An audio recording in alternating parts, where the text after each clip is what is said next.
Tahun 1940-an, sebuah fasilitas rahasia di Uni Soviet. 5 tahanan politik dikurung dalam ruang tertutup. Mereka dijanjikan kebebasan jika mampu bertahan tanpa tidur selama 30 hari. Gas eksperimental dilepaskan ke dalam ruangan. Gas yang diklaim mampu membuat manusia tetap terjaga. Hari-hari berlalu.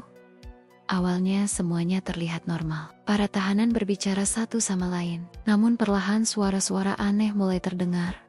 Bisikan, teriakan, dan akhirnya keheningan total. Ketika pintu akhirnya dibuka, apa yang ditemukan di dalam ruangan itu menjadi salah satu kisah paling mengerikan di internet. Inilah legenda Soviet Sleep Experiment. Dan pertanyaannya sederhana.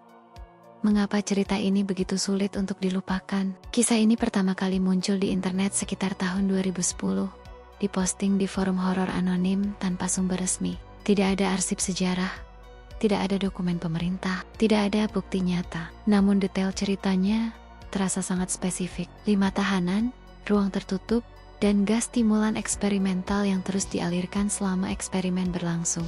Para peserta dipantau melalui mikrofon dan jendela kecil. Hari pertama hingga ketiga berjalan relatif normal. Mereka berbicara tentang keluarga, masa lalu, dan ketakutan mereka. Namun pada hari keempat, paranoia mulai muncul. Hari kelima, jeritan terdengar selama berjam-jam tanpa henti.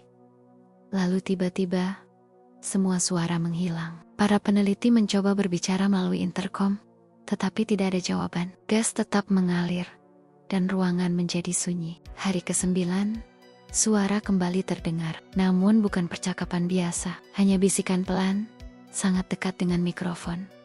Seolah seseorang berdiri tepat di depan alat pemantau. Lalu terdengar kalimat yang membuat cerita ini terkenal. Kami tidak ingin dibebaskan. Di titik ini, cerita berubah dari eksperimen ilmiah menjadi horor psikologis. Dalam kisah tersebut, pada hari ke-15, para peneliti akhirnya membuka ruang eksperimen.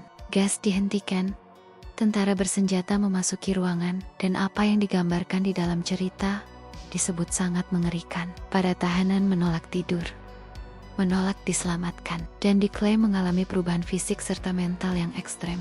Namun penting untuk ditegaskan, tidak ada bukti sejarah yang mendukung kisah ini. Tidak ada arsip Soviet, tidak ada laporan militer, tidak ada saksi nyata. Soviet Sleep Experiment sepenuhnya muncul dari internet modern. Cerita ini menyebar dengan cepat melalui YouTube, Reddit, TikTok, dan forum creepypasta. Mengapa begitu populer? Karena ia memanfaatkan 3 ketakutan universal manusia. Pertama, ketakutan terhadap eksperimen rahasia pemerintah.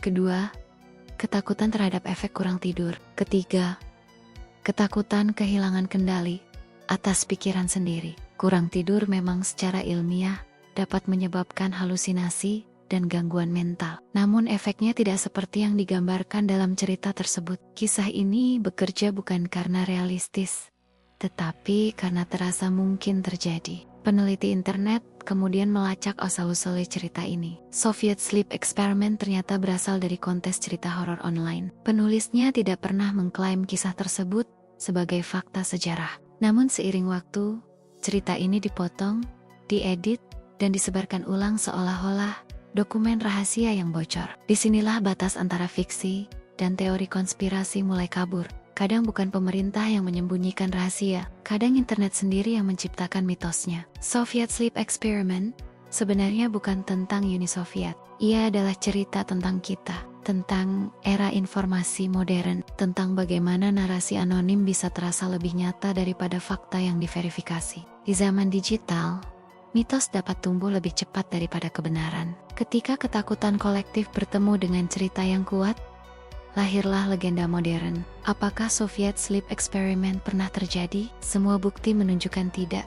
Namun mengapa jutaan orang masih mempercayainya? Karena terkadang yang kita takutkan bukan eksperimennya, melainkan kemungkinan bahwa di balik pintu tertutup, sesuatu mungkin saja terjadi, dan kita tidak akan pernah tahu. Menurutmu, apakah Soviet Sleep Experiment hanyalah urban legend biasa? Ataukah contoh bagaimana konspirasi modern lahir dari internet? Karena tidak semua misteri itu nyata, tapi semua misteri selalu punya alasan mengapa kita mempercayainya.